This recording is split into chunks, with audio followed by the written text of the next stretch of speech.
Este video usa verso libre, palabras sin rima ni medida, que fluyen con la emoción y nacen del alma del tiempo. Nos situamos en los últimos días del siglo I a.C. Roma, desgarrada por guerras civiles, se inclina ante un nuevo poder. Octaviano, luego llamado Augusto, construye la ilusión de una república y da inicio a una paz tejida con acero y diplomacia.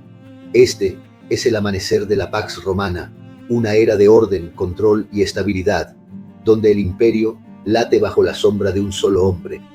Pax Romana, el amanecer de un nuevo orden. Roma se había roto en 1000 fragmentos de sangre y ceniza. Un siglo de guerras internas había corroído el espíritu de la república, y las calles del imperio resonaban con los ecos de ejércitos enfrentados, de senadores traicionados, de ciudadanos sumidos en el temor. Pero de entre las ruinas de un mundo que se despedazaba, surgió un hombre que transformaría la historia: Octaviano. Corría el año 31 a.C., cuando Octaviano, con la astucia de un arquitecto del destino, selló la derrota de Marco Antonio y Cleopatra en la batalla de Actium. Con un solo golpe, el horizonte político de Roma cambió para siempre. No fue la fuerza bruta lo que lo llevó al poder, sino la comprensión de que el dominio no se ostenta, sino que se disfraza. Sabía que los hombres temen al tirano, pero respetan al protector. En el año 27 a.C. se presentó ante el Senado con una ofrenda ilusoria: devolver el poder. Sus enemigos sabían que sin él, Roma se desmoronaría en el abismo. Y así, con una astuta jugada, el Senado le otorgó un título que resonaría a través del tiempo: Augusto.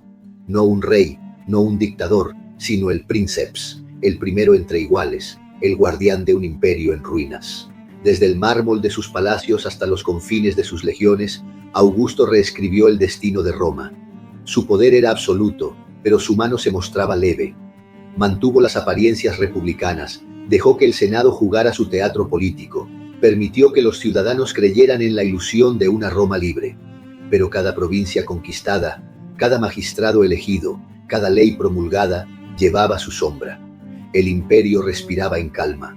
La guerra civil, ese espectro que durante un siglo había desgarrado las entrañas de la república, había sido desterrado.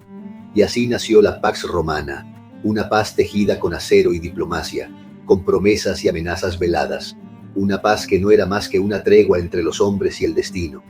Sin embargo, Roma es un gigante hambriento, y su apetito por el control no conoce límites. Bajo la mirada vigilante de Augusto, las provincias más ricas quedaron bajo su dominio directo, mientras que el resto era confiado a la nobleza romana, atada a él por cadenas de lealtad y privilegios. No era un imperio conquistador, sino un imperio administrador, donde la estabilidad valía más que la gloria de la guerra. Las ciudades florecieron bajo su reinado.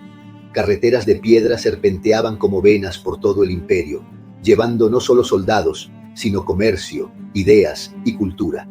Cada provincia, cada rincón de la vasta Roma, respiraba bajo la sombra de su gobierno.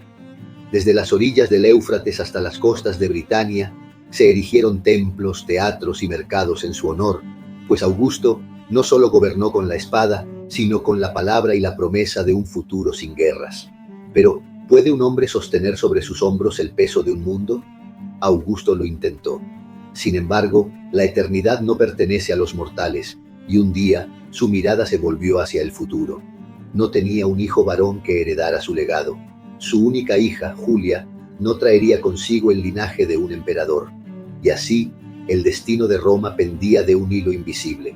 Aquel que había forjado un imperio de estabilidad debía enfrentarse a su mayor enemigo, el tiempo. Las intrigas crecían en los pasillos del poder. Senadores que alguna vez se inclinaron ante él, ahora se preguntaban qué pasaría cuando la luz de su reinado se extinguiera.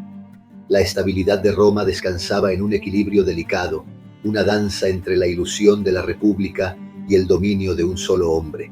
A medida que los años pasaban, Augusto envejecía, y con cada día que transcurría, Roma se volvía más dependiente de su presencia. En los foros, los ciudadanos murmuraban con respeto su nombre. En las provincias, sus legiones pronunciaban su título con lealtad. Pero en los pasillos del Senado, en la penumbra de las estancias palaciegas, los susurros de la sucesión se convertían en voces inquietantes. Su legado no podía desmoronarse con su último aliento. Sabía que la muerte vendría, como viene para todos los hombres, pero el imperio debía perdurar. Y así, tomó una decisión que cambiaría la historia: adoptar un sucesor, un heredero que asegurara que la llama de Roma no se extinguiera en la oscuridad. Y así, con la misma astucia con la que había gobernado, miró a su entorno y eligió a aquel que debía tomar su lugar. El sol de Augusto comenzaba a ponerse, y con él, el destino de Roma avanzaba hacia una nueva era, incierta, impredecible, pero inevitable. En el horizonte, la sombra de la sucesión se alzaba como un presagio de lo que estaba por venir.